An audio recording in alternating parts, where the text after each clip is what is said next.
আজকে আমরা দেখব কিভাবে আমাদের জিমেইলের যে কন্ট্যাক্ট নাম্বারগুলো আছে সেগুলো পিডিএফ ফাইল হিসাবে ডাউনলোড করব। তো আমরা এখন জিমেইলে যাব, জিমেইলে গেলাম। জিমেইল থেকে আমি এই অপশন থেকে গুগল অ্যাপস থেকে আমি কন্ট্যাক্টে চলে গেলাম। কন্ট্যাক্টের মধ্যে গেলে আমাদের সব নাম্বারগুলো এখানে দেওয়া আছে, সব নাম্বার দেওয়া আছে। আবার কেউ নাম্বারে ফোন দিয়েন না, কেমন? নাম্বারগুলো সব দেওয়া আছে, এগুলোকে আমরা পিডিএফ হিসেবে ডাউনলোড করব। তো এগুলো আমার সিলেক্ট করতে হবে। আমি একটাকে সিলেক্ট করলাম। সিলেক্ট করার পর আমি সবগুলোকে সিলেক্ট করব।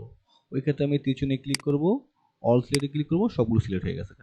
এখন এটাকে আমরা পিডিএফ হিসেবে ফাইল হিসেবে ডাউনলোড করব। তো পিডিএফ ডাউনলোড করার জন্য আমরা থ্রি ডটে ক্লিক করব। এই যে থ্রি ডটটার মধ্যে ক্লিক করব, মোর অপশন লেখা আছে। এখান থেকে আমরা প্রিন্টে যাব। এক্সপোর্টে গেলে হবে না, এক্সপোর্টে গেলে হয় না। আমি অনেকবার ট্রাই করছি।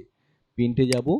প্রিন্ট থেকে আমরা প্রিন্টে ক্লিক করব। প্রিন্টে ক্লিক করব। প্রিন্টে ক্লিক করব, আমাদের অপশন আসছে কি সেভ এস পিডিএফ। কেমন? যদি সেভ এস পিডিএফটা না আসে, অনেক সময় সেভ এস পিডিএফটা বাই ডিফল্টভাবে আসে না, অন্য কোনো অপশন থাকে, এরকম প্রিন্টার থাকে বা এই থাকে। তো আমরা এটা সেভ এস পিডিএফটা দিয়ে নেব। কেমন? সেভ এস পিডিএফ সিলেক্ট করার পরে আমরা এটাকে সেভে ক্লিক করব। সেভে ক্লিক করলে আমরা সেভ করবো কোথায়? ডেস্কটপে সেভ করবো। ডাউনলোড পিডিএফ লেখা আছে, আপনার নাম চেঞ্জ করতে পারেন। নামটা আমি চেঞ্জ করে দিলাম, এক্স এক্স এক্স দিলাম। কেমন? ওকে, সেভে ক্লিক করলাম, সেভ হয়ে গেল। এখন এটাকে আমরা মিনিমাইজ করলাম, আমাদের নাম্বারগুলো সব আইসা পড়ছে।